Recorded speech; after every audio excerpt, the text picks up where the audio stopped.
2023 दिसंबर माह में आदरणीय प्रधानमंत्री श्री नरेंद्र मोदी जी के मार्गदर्शन में हमने इन्वेस्टर ग्लोबल समिट का आयोजन किया था और इसके आयोजन को लेकर हमने पूरे देश और दुनिया के प्रमुख स्थानों पर रोड शो भी आयोजित किए थे। और ये इन्वेस्टर समिट आयोजित करने से पहले हमने सभी हमारे जो यहाँ पर उद्योग समूह में काम करने वाले लोग हैं, पहले के निवेशक हैं, व्यापार संघों के लोग हैं, उन सभी के प्रतिनिधियों से उनके सुझाव लिए, उनसे बात की और 25 से अधिक हमने नई नीतियां बनाई। जो हमारी पहले पॉलिसी चल रही थी उन पॉलिसियों को कुछ को हमने शिथिलीकरण भी किया, जिसके कारण से हमारे इन्वेस्टर ग्लोबल समिट में जो हमको उम्मीद जितनी नहीं थी उससे कहीं ज्यादा निवेशकों के साथ हमारे करार हुए। हम केवल करार तक सीमित रहने का हमारा लक्ष्य नहीं था, हमारा पहले से ही लक्ष्य था और ये संकल्प था आदरणीय प्रधानमंत्री जी के मार्गदर्शन में कि जो निवेशक हमारे साथ करार करने आए हैं वो यहाँ पर अपना उद्योग और निवेश दोनों ही स्थापित करें। और आदरणीय गृह मंत्री जी इन्वेस्टर ग्लोबल समिट के समापन समारोह में आए थे और उन्होंने उस दिन अपने उद्बोधन में कहा था कि ये समापन नहीं है, ये शुरुआत हो रही है, ये नए उत्तराखंड की शुरुआत हो रही है, डेस्टिनेशन उत्तराखंड की शुरुआत हो रही है। और आज हमें प्रसन्नता है कि आदरणीय गृह मंत्री जी के मार्गदर्शन में, उनकी उपस्थिति में जो 3 चरणों में हमारा 1 लाख करोड़ से अधिक की जो ग्राउंडिंग हो गई है उसका हम एक उत्सव कर रहे हैं। ये हमारे लिए बहुत प्रेरणा देने वाला है। इससे हमारे राज्य की तेज गति से विकास होगा, उन्नति होगी, प्रगति होगी। जहाँ निवेश राज्य के अंदर आएगा, उद्योग स्थापित होंगे, वहीं बड़ी संख्या में नौजवान युवाओं के लिए रोजगार का भी सृजन होगा, रोजगार के भी अनेक अवसर खुलेंगे। और अभी यहीं पर हमारे यहाँ पर खुर्किया फार्म में स्मार्ट औद्योगिक नगर, इसकी भी स्वीकृति हो चुकी है, उस पर भी काम होने जा रहा है। और ये जो हमारा पंतनगर इंडस्ट्रियल एरिया है, इस इंडस्ट्रियल एरिया का महत्व लगातार बढ़ने वाला है, क्योंकि इसके बहुत निकट में यहीं पर पंतनगर में लगभग 1000 एकड़ जमीन के आसपास पंतनगर हवाई अड्डे के लिए भी भारत सरकार के नागरिक उड्डयन मंत्रालय को दे दी गई है और उसकी भी सारी तैयारियां हो गई हैं। जल्दी ही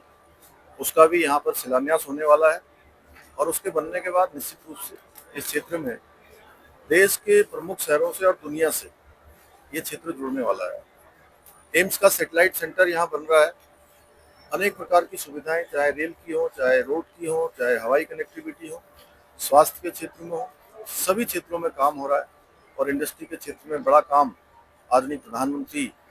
श्री नरेंद्र मोदी जी के मार्गदर्शन में उनके बनने के बाद पूरे उत्तराखंड के अंदर,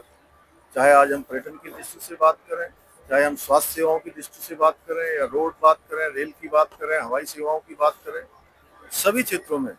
आज हमारा राज्य तेजी से आगे बढ़ रहा है। और आदरणीय प्रधानमंत्री जी के मार्गदर्शन में हम इस वर्ष 2026 में नंदा राज्योत्सव, जो हमारे यहाँ उत्तराखंड की बड़ी यात्रा होती है, वो यात्रा हमारी प्रस्तावित है। कुंभ हमारे यहाँ हरिद्वार में 2027 में होना है, उसके लिए भी हम सभी तैयारियां कर रहे हैं। कैलाश मानसरोवर यात्रा वर्तमान में चल रही है और उसमें जाने वाले जो कैलाश यात्री हैं उनका भी एक अच्छा अनुभव है। 4 धाम यात्रा चल रही है, कांवड़ यात्रा का भव्य मेला इस समय अपने चरम पर है। 4 धाम यात्रा हो या अन्य यात्राएं हैं, ये सभी यात्राएं आज राज्य को एक बड़े पर्यटन और तीर्थाटन के रूप में पूरे देश और दुनिया के अंदर स्थापित कर रहे हैं।